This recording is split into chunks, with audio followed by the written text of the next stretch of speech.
¿Qué tal, amigos? ¿Cómo están? Buenas noches, bienvenidos como siempre En Portada. Hemos visto dos escenas de los acontecimientos políticos de hoy.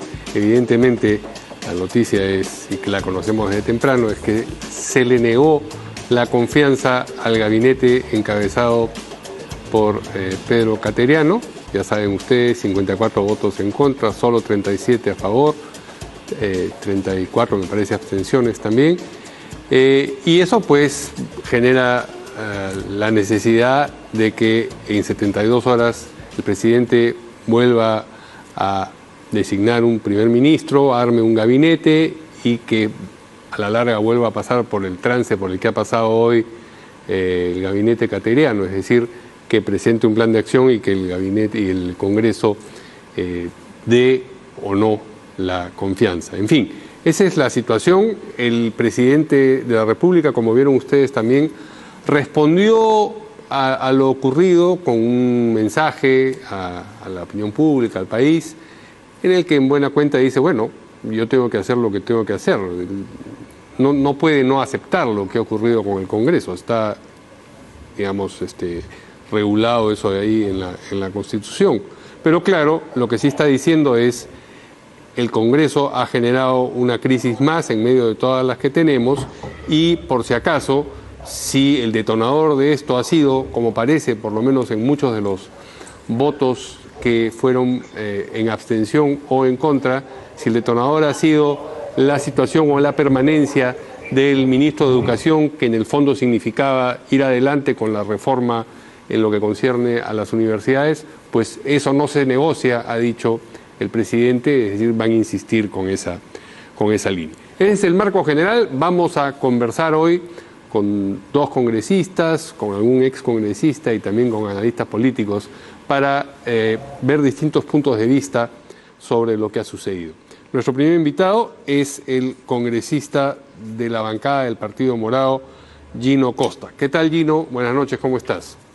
Mario, ¿cómo te va? Gracias por tu invitación. Gracias por atendernos, Gino. Gino, ¿ustedes sabían lo que se estaba cocinando? ¿Veían venir, digamos, este desenlace? Ustedes en la bancada del Partido Morado, quiero decir. Sí, claro.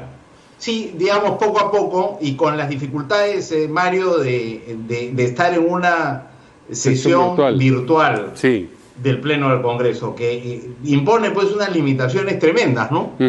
Y el hecho de haber estado sesionando de esta manera durante 4 meses sin haber tenido una interacción directa con los colegas, hace muy difícil lo que normalmente ocurre en el hemiciclo, que es que se conversa, ¿no? Y te puedes, digamos, enterar de las cosas mucho más rápido y ir respondiendo a esos estímulos de una manera que no puedes a través de estos mecanismos virtuales. O sea que lentamente, y claro, cuando uno se entera tampoco es que uno pueda hacer mucho, ¿no? Resulta que están condicionando esto a la cabeza del ministro de Educación, qué se puede hacer al respecto, quién vota, quién no vota. No hay muchos instrumentos que uno tenga a su servicio para corregir estas cosas, ¿no? Pero lo del ministro de Educación, que evidentemente ha sido un elemento, explica más votos en abstención que votos en contra.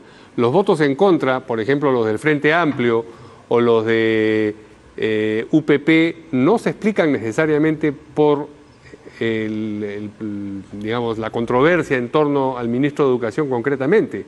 En el caso del Frente Amplio, creo que tiene que ver con razones más bien económicas, con la alusión a la minería, a la importancia de la minería que dijo que hizo Pedro Cateriano en reiteradas oportunidades. De manera que es, digamos, un rompecabezas con piezas de distinta naturaleza, ¿no? Sí, este es un rompecabezas bien complicado. Son 9 actores, cada uno con sus propias, digamos, motivaciones. No es fácil jugar en ese escenario. Frente Amplio normalmente no ha votado a favor de la investidura de los primeros ministros de este gobierno y del anterior, hasta donde yo me acuerdo. Y UPP están en una postura de votar siempre en contra también, de manera que esos votos no me sorprenden. Sí. Digamos, en el caso de Podemos Perú está claro que después de haberse abstenido en los temas de la interpelación al ministro de Educación, ha actuado en función de ese interés que era muy claro en ellos, ¿no? Ellos han estado detrás de mi interpelación, han estado, a pesar de que al final no votaron, han estado detrás de la investigación de los mismos hechos por la Comisión de Educación y detrás de toda la campaña en redes durante varias semanas, ¿no? ¿Cómo sabes? De manera que yo creo que hay una coherencia ahí de parte de ellos.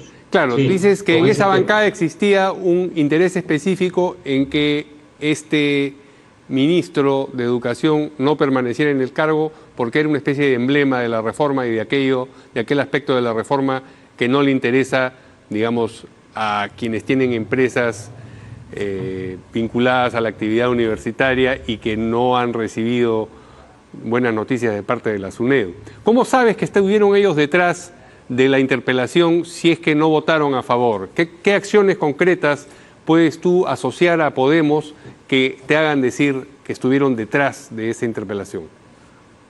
No, porque ellos son, digamos, los más directamente perjudicados, ¿no es cierto? Hay otras bancadas que tienen vinculación con intereses en universidades privadas. Por supuesto. Pero APP, por ejemplo, pero APP pasó la valla de SUNEDU. Eso no significa que no puedan eventualmente tener también reparos con la existencia de SUNEDU o SUNEDU como la conocemos. Pero no son los más perjudicados. Acción Popular tampoco, digamos, Raúl Discanseco. Él ha tenido su universidad licenciada, pero también puede tener reparos con la actuación de SUNEDU. Pero, digamos, los más directamente perjudicados son los señores Luna, ¿no? Y a mí me da la impresión, digamos, de que digamos, desde el principio han tenido esa línea de conducta, y no me llamaría la atención que en este tema hayan sido muy insistentes en que se aproveche para sacar del gabinete a Benavides, a pesar de que era cuestión de que esperara unos días, porque el viernes en la noche, a las 11:30 de la noche, y ya se había adoptado la decisión de interpelarlo, en un pleno rarísimo, además, porque ese pleno no iba a ocurrir. Se convoca, creo yo, para precisamente tomar esa decisión y decirle al gabinete cateriano y al presidente que si se le daba la confianza el lunes, no entendieran que la confianza alcanzaba a Benavides porque todavía tenía que ser interpelado, ¿no? Sí. Y es curioso porque además en las últimas sesiones del pleno los plenos, digamos, han sido suspendidos, con lo cual queda abierta la posibilidad de que en la sesión siguiente, por ejemplo, la interpelación contra la ministra Alba hubiera podido ser admitida también. Sí. Yo creo que no había cerrado el Congreso la posibilidad de hacer saber al Ejecutivo que una eventual cuestión de confianza no incluía ni al ministro Benavides ni a la ministra Alba. ¿Tú entiendes que esta ha sido una muestra de apresuramiento, de inmadurez, de la mayoría congresal, quiero decir, o ha sido, digamos, una actitud calculada, fríamente y dirigida, enderezada, a tirarse, digamos, abajo a ese ministro a través de la caída de Cateriano y la reforma universitaria? Mario, como que es temprano todavía para darte una respuesta concluyente, ¿no? Todavía bajo el efecto de la sorpresa, a pesar de que veíamos que se venía, igual esto no tiene más de 24 horas. Yo nunca me imaginé que, digamos, algo así pudiera ocurrir en medio de la tragedia que estamos viviendo, crear una crisis ministerial que distrae a un gobierno con tantos problemas. Sí. Y con tantos débitos en la lucha contra la pandemia y en el tema económico. ¿Te ha sorprendido? Agregarle un problema adicional que no suma en nada, ¿no es cierto?, a la solución de esos problemas ni a mejorar el clima político que ya era malo, ¿no? ¿Te ha sorprendido lo que ha ocurrido con este Congreso? Tú has estado en el Congreso anterior, estás en eres una persona idónea para responder a la pregunta si este es peor que el anterior peor que este, o hay un empate a tu criterio. No, los dos son congresos difíciles. Creo que por el hecho de que una situación así no está prevista, es decir, los arreglos constitucionales que tenemos están diseñados en un contexto en el cual el Ejecutivo tiene mayoría en el Congreso. y que todas las herramientas como la interpelación y la censura son herramientas, digamos, instrumentos de control político, sobre todo de las minorías. Pero estos 4 últimos años hemos tenido una situación absolutamente anómala, que no es, verdad, la primera vez en la historia que la tenemos, pero que cuando ha ocurrido ha terminado muy mal, ¿no? Con golpes de Estado. Así es. En este caso ha terminado con una disolución constitucional controvertida y con un Congreso complementario que no ha sido mejor que el anterior en términos de darle estabilidad política que se pensó que podría haber con un nuevo Congreso, ¿no? Para no decir cuál fue peor, porque habría que hacer un análisis fino, ¿no? De varios ángulos, pero ciertamente no ha mejorado. Mira tú, estamos en una situación como esta, que nunca hubiéramos imaginado, a solo un año del Bicentenario y en medio de esta tragedia. O sea, ciertamente el problema de fondo es ese. El Ejecutivo no puede gobernar sin presencia mayoritaria en el Congreso, solo o en alianza. Mira, en el Congreso anterior tenía una presencia minoritaria, en este no tiene ninguna. Es más difícil todavía la relación entre ambos poderes, a pesar de a pesar de que no parece que existen grandes diferencias ideológicas y políticas. Tiene que ver más con una puja de poder, quién manda, quién toma las decisiones, quién responde más generosamente a la tragedia que está viviendo el pueblo peruano. Sí. ¿Qué otra cosa, no? Bueno, en el Congreso anterior tampoco es que fuese un problema ideológico entre Fuerza Popular Tampoco. y Peruanos por el Cambio. No es que hubiese, digamos, un abismo, si se puede hablar de ideología, digamos, programático, No, por lo menos. Y esa es la Era el mismo tipo Congreso, de conflicto, ¿no? que el que acabas de describir. Exactamente. Hemos Esa vuelto era al punto de partida, entonces. De alguna manera, ¿no? De alguna manera lo que había con el fujimorismo es un resentimiento muy grande por la derrota, Sí. atribuida, no sé, pues a malas artes o juego sucio, Sí, claro, recordamos. campaña sucia en la parte final. Y en este caso me imagino que algo de eso debe haber, de parte, algo de eso, no sé cuánto, de parte de APP y Acción Popular, que fueron parte del Congreso disuelto. Es verdad que Acción Popular terminó ganando en el nuevo Congreso, ¿no? Sí. Pero ambas, digamos, arrastran un resentimiento con el presidente Vizcarra muy grande, ¿no? Y Bueno, esto sí. tiene una dosis de venganza, creo yo. No te digo que explique todo, Sí. hay varios elementos que se suman, ¿no? Pero uno de esos es este. Yo Bueno, creo que hay una dosis de venganza también. En el caso de Alianza para el Progreso, digamos, la conducta ha sido unánime. En el caso de Acción Popular hemos tenido voces múltiples, unas que han ido a favor, otras que han ido en contra, muchas en abstención.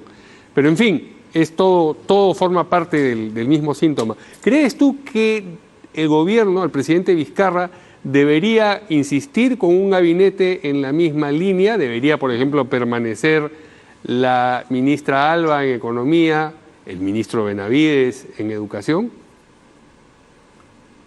Yo creo que deberían permanecer en sus puestos. Sí, no veo razón para prescindir de sus servicios, ¿no? Sí creo que tiene que ser un gabinete y un primer ministro que busquen un entendimiento con el Congreso. Pensé que Cateriano podía ser la persona que lo lograra, ¿no? Llevó bien la relación con un Congreso difícil en el último año del gobierno de Humala. Lamentablemente no le han permitido la oportunidad 5 años después, pero yo pensé que tenía las dotes políticas para hacerlo, ¿no? Lamentablemente no se lo están permitiendo. Vamos a ver a quién encuentra el presidente para cumplir con esa difícil labor, pero tiene que haber un esfuerzo por llevar la fiesta en paz con el Congreso definitivamente. ¿Cómo hacerlo sin sacrificar, luchas o compromisos o banderas importantes como la reforma universitaria, por ejemplo? Es uno de los grandes desafíos. ¿Tienes tú la impresión de que esto ha sido más contra Cateriano que contra Vizcarra o más contra Vizcarra que contra Cateriano? Esa es una buena pregunta. Yo creo que hay con Vizcarra un resentimiento que viene de atrás en el caso de algunos partidos, pero que es reciente con otros, que tiene que ver con estos meses de dificultades en las relaciones entre ambos poderes, competencia para ver quién tomada la iniciativa legislativa, la sensación en el Congreso de que todas las ideas importantes eran apropiadas por el presidente Vizcarra. Entonces yo creo que Vizcarra y Cateriano, los dos han tenido que ver con... Una última pregunta, porque nos tenemos que ir. Se ha estado mencionando, se ha estado especulando con la posibilidad de que la doctora Macetti asuma la presidencia del Consejo de Ministros, es decir, que deje de ser ministra de Salud y se convierta en presidente del Consejo de Ministros. ¿Cómo verías tú esa posibilidad? Bueno, bien, porque es una persona querida con autoridad y respetada, pero me parece que el riesgo sería dejar desatendido Salud, salvo que ella como premier pueda darle una prioridad absoluta a esa cartera y tener a alguien de confianza. No hay que desvestir un santo para vestir otro, dices tú. Podría ser. Muy bien. Ese es el miedo, ¿no? Sí. Por eso dependerá de que ella tenga una persona, si es que le ofrecen ese cargo, que tenga una persona, sería un gabinete muy comprometido, ¿no es cierto?, con derrotar la pandemia, que es, digamos, uno de los grandes desafíos. Si no atendemos ese problema, va a ser difícil que podamos reactivar la economía, como se ha dicho, ¿no? O sea que... Pero es arriesgado si es que ella no cuenta con una persona de absoluta confianza que pueda cubrirla en la cartera de salud. Muy bien, muchas gracias al congresista Gino Costa de la bancada del Partido Morado por la entrevista. Buenas noches. Vamos a una pausa y regresamos.